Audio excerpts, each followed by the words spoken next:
Hey, this is Daniela. I'm back. I know, I made another video earlier this week, but that's because I didn't make a video last weekend and my goal is to make one every Saturday or Friday. So I have an idea for a video to talk about the importance of learning language, but I want to put a little more thought into that. So today I thought we could look at my bookshelf, see some of the books I've read and some that I haven't read yet. And yeah, I just really love reading, so maybe you'll find something interesting. Here we go. Alright, to start off with, we got two books in Spanish that I read for a Spanish class my freshman year of college. This one is called Los de Abajo. I didn't quite finish it, but it is about this group of men who fight during the Mexican Revolution. And I really liked it, so one of these days I will finish it. And this book here, I really like this book. It's called Disparo en la Catedral. It's by Mario Bencastro. And it's set during the Salvadorian Civil War. And I don't know, I personally really like this book just because, I was born in El Salvador, I have family there. And I was born at the end of the war, so I don't really have any memories of it. But it's always interesting to learn about this time period and the history of my own country.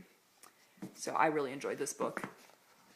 And it is available translated into English for those of you who don't speak Spanish. The Da Vinci Code, I bought this book in high school and still have yet to read it. Ender's Game. This book is fantastic. Bought it at a used bookstore and I would like to someday read the sequels. A Home at the End of the World. This book started off as a short story and I read it in my intermediate creative writing class and I really liked it, so I ended up buying the novel and eventually finished it a few years later. Here we have Skin, which is a collection of short stories by Roald Dahl.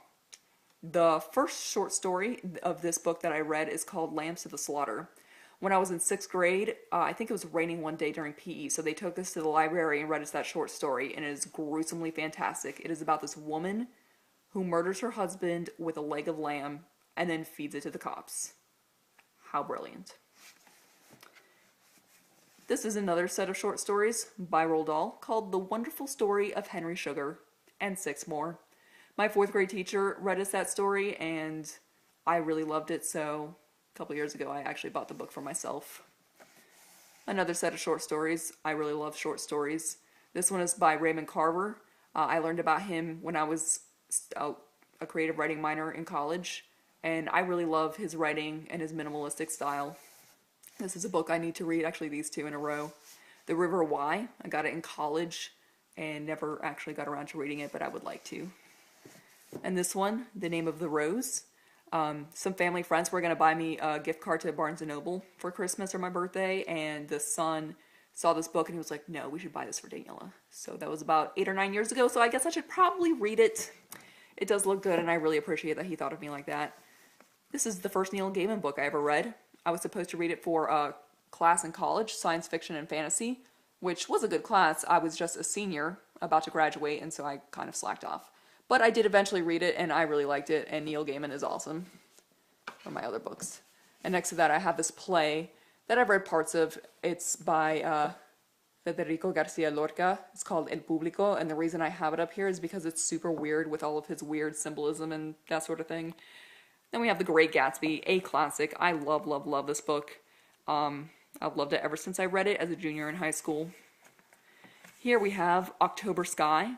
Actually, the original title of this book is Rocket Boy. It's by Homer Hickam Jr., and it inspired the movie October Sky. And if you didn't know, it is also October Sky and Rocket Boys are anagrams. This book, I think I paid 50 cents for at a yard sale, The World According to Garp, but I still need to read it. Then we have a collection of short stories, Just So Stories by Rudyard Kipling, and I just really love these stories, so I'm glad I have it. Let's skip down a little bit. Oh, this is a really good book. It's called Lamb, or The Gospel According to Biff, Christ's Childhood Pal by Christopher Moore. This book is hilarious, and also kind of sad towards the end, but it's such a good book, so you should read it if you haven't. This is a book I haven't read and really need to. It's called Enrique's Journey. It's nonfiction, and it's called The Story of a Boy's Dangerous Journey to Reunite with His Mother. And it's about this boy who crosses from Central America, I think Guatemala, up through Mexico by riding on the trains So I need to check that one out. And it reminds me of that movie, Under the Same Moon. This book I read for the first time in 6th grade. It's called The Girl Who Owned a City, and it's set in this sort of post-apocalyptic world after everyone over the age of 12 has died of a virus, and this girl here, Lisa, sort of takes control to keep her little sister alive and sort of bands together with the other kids in her neighborhood and kind of forms this little community. It's pretty good. This book I also read in 6th grade, Mrs. Frisby and the Rats of Nim. And by this book, I mean this exact copy, because the day we were supposed to return them, I forgot mine at home. And my teacher scared me a lot. So one of my friends who switched out of the class had left her copy in her desk, and I turned that one in, intending to bring this one back the next day, but I forgot, and I still have it. Here we have 1984. I absolutely love this book when I read it in 12th grade, and it kind of makes me aware of, or it made me aware of, how governments can control things, and we don't really want that. Now we have Fight Club. I did see the movie first, but I love the movie adaptation of the book. They're both pretty comparable with each other. I probably shouldn't talk about it too much, but you should probably check it out because it's a good book. Here we have All Quiet on the Western Front. I read that in 10th grade and I loved it. So a couple years ago, bought it at the used bookstore. Haven't had a chance to reread it, but again, it is fantastic. And we have the 3 Sideways Stories from Wayside School series.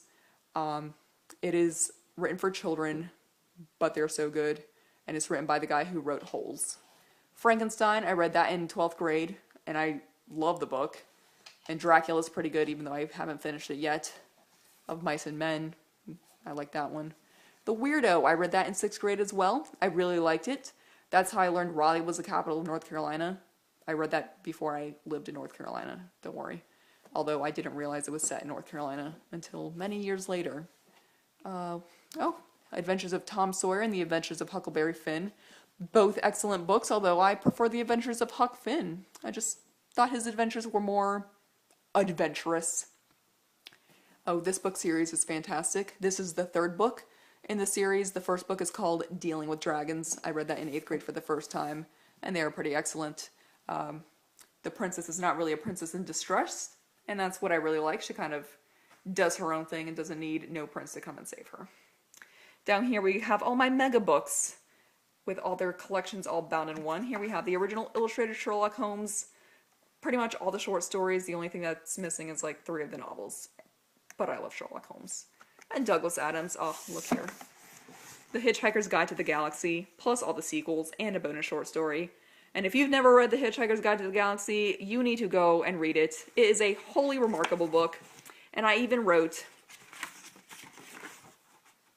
"Don't panic," in large friendly letters on the cover, because what's a copy of The Hitchhiker's Guide to the Galaxy without "Don't panic"? I even have, can't get my book back on the shelf.